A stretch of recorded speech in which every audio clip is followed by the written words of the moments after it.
Not only me, but another anchor named Imran Riaz Khan, who happens to be a prominent leading anchor of Pakistan. We got off air 2 days before Shehbaz Sharif became the Prime Minister of Pakistan. And this is precisely because we chose not to sit on the fence when it was clearly the case to choose between truth and falsehood. So whenever you have to choose between truth and falsehood, and if you choose to stay silent and you keep sitting on the fence pretending to be neutral, you're siding with the oppressor. Especially in this case when Pakistan's integrity, Pakistan's self-esteem, honor and sovereignty is at stake. So one just can't choose to sit on the fence and stay silent, claiming to be neutral. One has to have a position on that. You're either for Pakistan or you're against it. It's as simple as that. And it's not about politics anymore. So obviously, Shehbaz Sharif, who happens to have such immense money laundering charges against him, not only him but his son also, their money laundering cases are worth over 40 billion rupees. And yet he has the audacity to say that beggars are not choosers. And, he's got the nerve to associate this shameless sentence with the people of Pakistan. So I believe that not only the two of us, but all other journalists and opinion makers of Pakistan who are not siding with the oppressors, who are not defending their corruption, they're not acceptable to this current regime. And the most tragic part is that many journalists and their families are being harassed at the moment. The Federal Investigative Agency, FIA, and all other law enforcement agencies and departments that fall under the Interior Ministry, which is being headed by Rana Sanaullah, someone who was alleged to have murdered 18 people by his own party member, Sher Ali, who happens to be the father of their former minister, Abid Sher Ali. So, this is all so chaotic and Pakistan is clearly headed towards a disaster.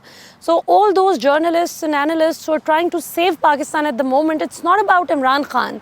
So, two misconceptions that are being peddled by the incumbent regime against Imran Khan in Pakistan is that Imran Khan is anti-US, and all those journalists who are not supporting the current PMLN plus PPP plus all other their coalition parties regime, they're not supporting the institutions of Pakistan. This is all nonsense.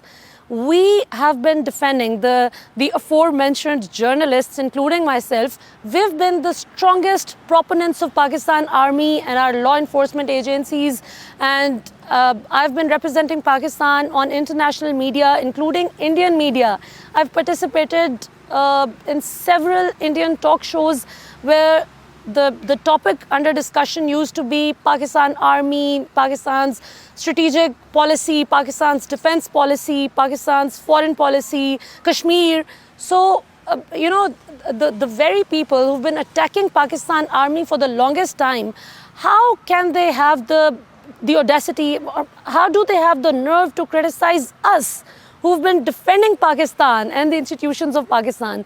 So, and also coming towards the Imran Khan not being anti-US, all Imran Khan is asking for is an independent foreign policy where Pakistan and whoever is the Prime Minister of Pakistan can have the liberty to devise and formulate the foreign policy of Pakistan, keeping in view the best interest of Pakistan. And, it shouldn't be devised as per the dictation of any global power, be it China, US, Russia, or whichever other global power. As we speak, there's no freedom of expression in Pakistan at the moment. I mean, all those journalists and opinion makers, analysts who are trying to, get some sense through the thick heads of the incumbent government to stop harassing those who are speaking the truth, who've been defending their state institutions since forever, they're being alleged to be targeting Pakistan Army and our state institutions. What nonsense is this? So I believe that the biggest hurdle right now is the fact that the culprits, the corrupt bunch of criminals who should have been behind the bars, They are at the helm of affairs. They are in the cabinet, federal cabinet of Pakistan. You'll be surprised to know that almost more than 65 to 70% sitting ministers of Pakistan right now do have corruption and money laundering charges on them. So most of them are out on bail. So the reason those who should have been in the jail, who should have been behind the bars, who should have been punished for their corruption and their dishonesty towards the state, they're running the affairs. So obviously, when they will be the decision makers, when they'll be the legislators, they'll obviously support the corrupt and punish the honest people. So this is the reason that the honest voices of truth are being silenced, and the corrupt mafia is in power, and obviously they're encouraging all such elements who are voicing their opinions, their corrupt opinions, and who are trying to legalize corruption in Pakistan. It's interesting to note that in Imran Khan's government, there were some journalists who kept shedding crocodile tears that we're not being allowed to voice our opinions freely and we don't have freedom of expression in Pakistan. What they were asking in the garb of freedom of expression is very different from what the common citizens of Pakistan, including the journalists, are asking today. Back in the day when Imran Khan was in power, you name it, there were so many journalists who kept peddling fake news and false propaganda against Imran Khan and his government.